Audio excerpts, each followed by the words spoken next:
Sir. ஏய், உட்காரு உட்காரு. ம்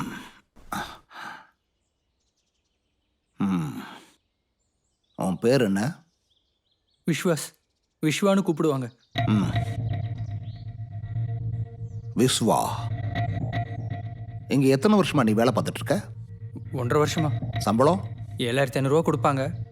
அது இது டிப்ஸு அப்படி இப்படின்னு எல்லாம் சேர்த்தா ஒரு 10,000 கிடைக்கும் சார். உனக்கு தெரியுமா, அங்க இருக்காரே பிஸ்னஸ் மேன், அவர் வீட்டு வேலைக்காரி காலையில் 8 மணிக்கு வந்துட்டு 10 மணிக்கு திரும்பி போயிடுவா. ம். ஜஸ்ட் 2 மணி நேரம் மட்டும்தான் வேலை பார்ப்பா. அவளுக்கு எவ்வளவு சேலரி தெரியுமா?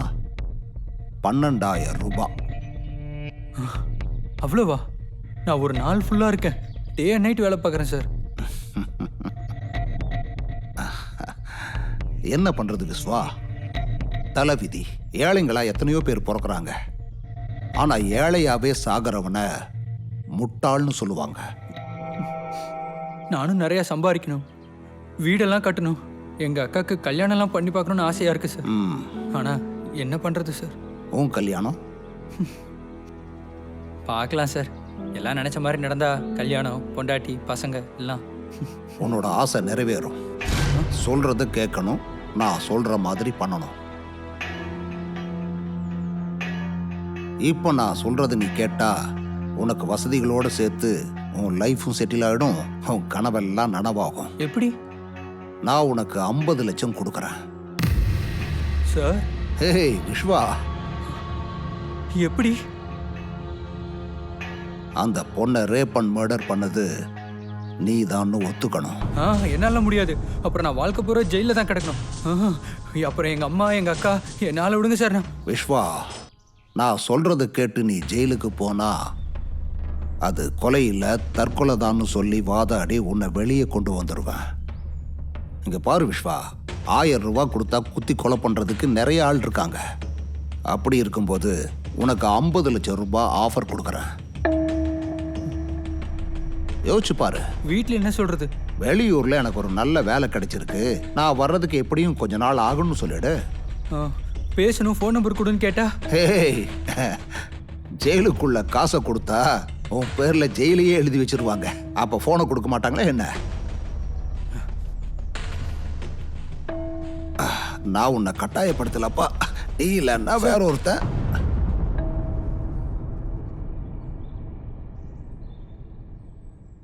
சார், நான் வீட்டுக்கு ஒரு ஃபோன் பண்ணிக்கிறேன்.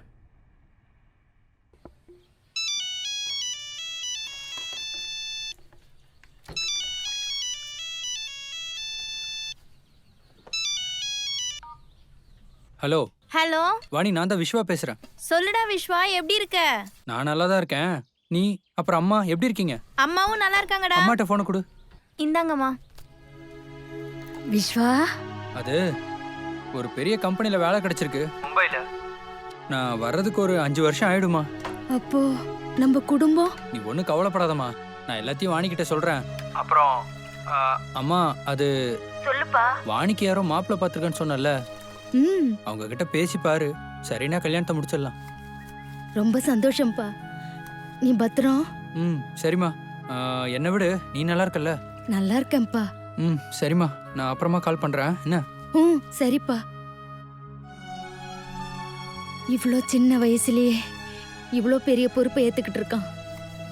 கடவுளே, நீதான் அவனுக்கு துணையா இருக்கணும். சரி சார், எனக்கு எல்லாம் ஓகே தான். ஆனா பணம் வரும் விஸ்வா, டோன்ட் வரி, எல்லாம் கிளியர் பண்ணியிருக்கேன். போலீஸ் வந்தா வருவாங்க, கேஸ் போடுவாங்க, போடட்டும். சார், சட்டங்கிறது ஒரு சல்லடை மாதிரி சுத்தியும் செவரை கட்டியிருக்காங்க, கசீர அடித்தளத்தை கட்டல. கொஞ்சம் தெளிவா சொல்லுங்க பிரபாகர். காமத்தை கட்டி வைக்க முடியாது, அழக முந்தானையால முடிஞ்சு வைக்க முடியாது. கந்தலான வாழ்க்கைய தங்க மாதிரி மாத்துறேன்னா யாருதான் அதுக்கு ஒத்துக்க மாட்டாங்க.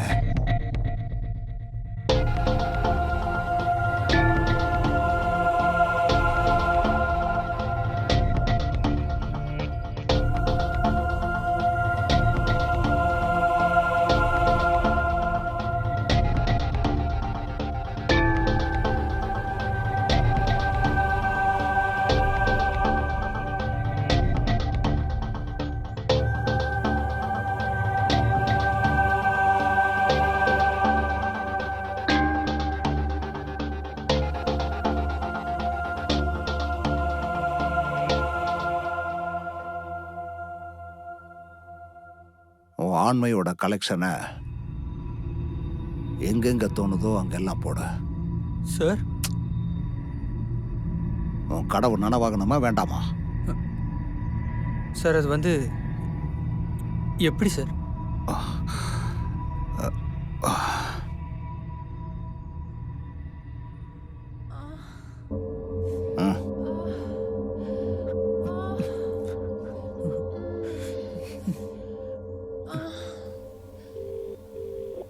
இன்ஸ்பெக்டர், நான் பிரபாகர் பேசுறேன். சொல்லுங்க பிரபாகர். இங்க ஒரு கேஸ் மேட்டர். நீங்க கொஞ்சம் ஏலகிரி வரைக்கும் வந்தா நல்லா இருக்கும். ஆன் தி வேல இருக்கேன், வந்துடுறேன். ஓகே, பாய். பிரபாகர், போலீஸ்க்கு எதுக்கு ஃபோன் பண்ணீங்க? நாமளே இன்ஃபார்ம் பண்ணிட்டா அவங்க வந்து விஸ்வாவை அரெஸ்ட் பண்ணிட்டு போவாங்க. இல்ல அவங்களுக்கே இந்த விஷயம் தெரிஞ்சு இங்க வந்தாங்கன்னா சந்தேகத்துல ராகுலையும் அரெஸ்ட் பண்ணிட்டு போயிடுவாங்க. Then what about your status? Problem எதுவும் ஆகாதுல்ல? என்ன நம்புங்க சார்.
மேடம் வணக்கம்.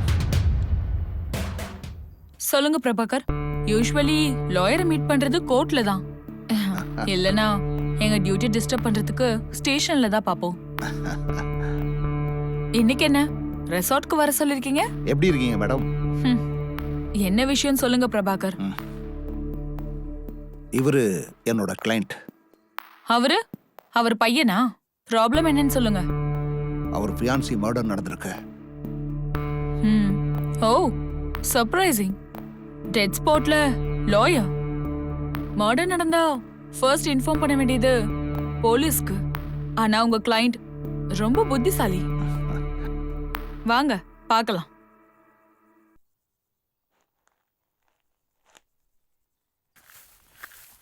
விஷயம் எப்ப தெரிய வந்தது? அரௌண்ட் 8:30க்கு அவன் டாடிக்கு கால் பண்ணான். உங்க டாடிக்கா?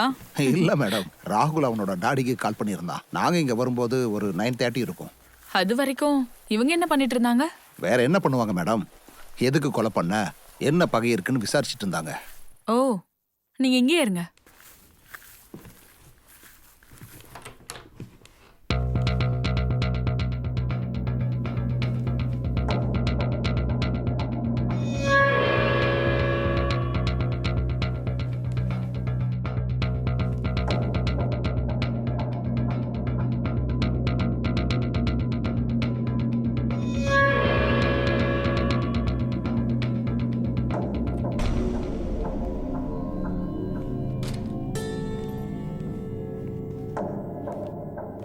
Madam, rape and murder. Exactly madam, நானும் அதே தான் நினைச்சேன். அதனால தான் லாக் பண்ணேன். என்னது, டோரையா? காமெடி பண்றீங்க மேடம். இவனை பிரபாகர் சார், இந்த பாடியை போஸ்ட்மார்ட்டம் அனுப்பிட்டு கேஸ் ரெஜிஸ்டர் பண்ணுங்க. கோர்ட்டுக்கு தேவையான ஆதாரத்தை கலெக்ட் பண்ணணும். Yes madam. அதுக்கு முன்னாடி இந்த 2 பசங்களையும் ஸ்டேஷன் கூட்டிட்டு போய் என்கொயரி பண்ணணும். Dot, madam, விஸ்வாவையா? ராகுலியம் தான்.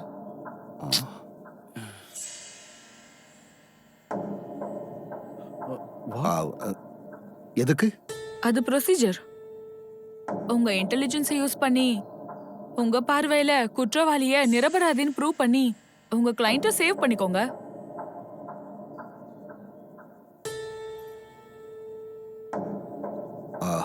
மேடம், கோர்ட்டெல்லாம் இதுக்கு இங்கேயே. பிரபாகர் சார், ரொம்ப டிராமா பண்ணாதீங்க. கொலை பண்ணிருக்கிறது குற்றவாளியா இருக்கிற விஸ்வா இல்ல.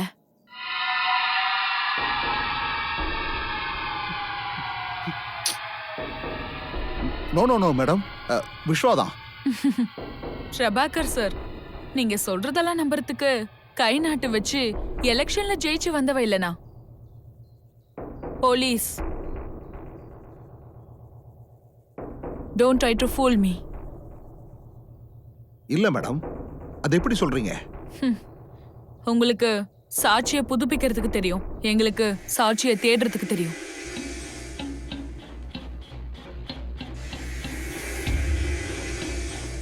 ரூம் அட்மாஸ்பியரை பார்க்கும்போது ட்ரிங்க்ஸோட ட்ரக்ஸும் எடுத்திருக்காங்க. அது மட்டும் இல்ல, உடம்புல துணியே இல்லை. ரேப் பண்றவன் துணி மொத்தத்தையும் எடுத்திருப்பானா? அட்லீஸ்ட் ஸ்ட்ரகிளிங்காக இருந்திருக்கணும்ல. அதோட அறிகுறி எதுவும் இல்லாதப்போ செக்ஸ்க்கு விருப்பப்பட்டு தான் நடந்திருக்கணும். அதுக்கு காரணம் அந்த பொண்ணு எடுத்துக்கிட்ட ட்ரக். லவர்ஸ் 2 பேரும் உள்ள இருக்கும்போது இவன் நுழைஞ்சிருக்கலாம்ல. அவ உடம்பு மேல ஏற்பட்டிருக்க கீறல் அவ உயிரோட இருக்கும்போது நடந்ததில்ல. அதோட அவ செத்து ஆல்ரெடி 3 to 4 hours ஆயிருக்கு. செத்த உடம்புல என்னதான் கடிச்சு கீறினாலும் ரத்தம் வராது. பெட்ல செதறி இருக்கிற ஸ்பெர்ம் கண்டென்ட் இன்னும் ஃப்ரெஷ். இது எல்லாத்தை விட முக்கியமா கில்ட் கண்ணில் தெரியுறது நீங்க காட்டின முகத்துல இல்ல, இன்னொருத்த ஃபேஸ்ல. மேடம், நான் சொல்றத கேளுங்க.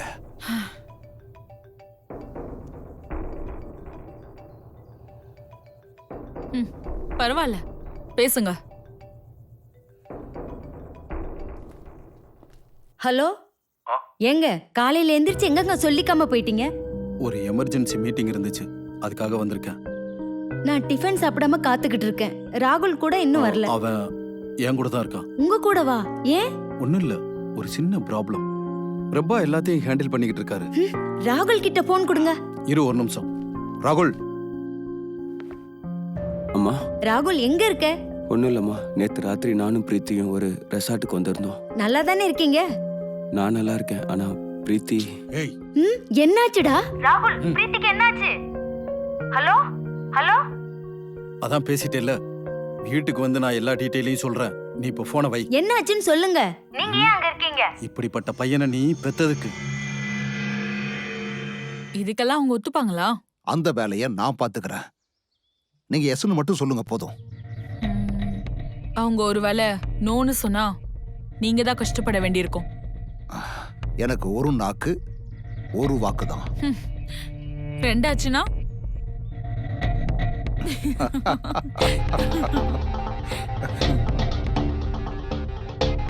ரொம்ப டஃப் லேடி. நெருப்புல காட்டி குனிய வைக்கிறதுக்குள்ள ரொம்பவே வேத்து போச்சு. எது நெருப்பு? அமௌண்ட் தான். அது ஏன் ரெஸ்பான்சிபிலிட்டி. எவ்வளோ? அந்த பையனுக்கு 50 லட்சம், இன்ஸ்பெக்டருக்கு 50, எனக்கு 50. நீங்க என் கம்பெனி லீகல் அட்வைசர் தானே? சார், அது உங்க கம்பெனி பிசினஸுக்கு, உங்க பையனோட குறும்புத்தனத்துக்கு இல்ல. வேற யாராவது இருந்திருந்தா உங்க டோட்டல் ப்ராப்பர்ட்டி மேல பர்சன்டேஜ் கேட்டிருப்பாங்க. ஓகே.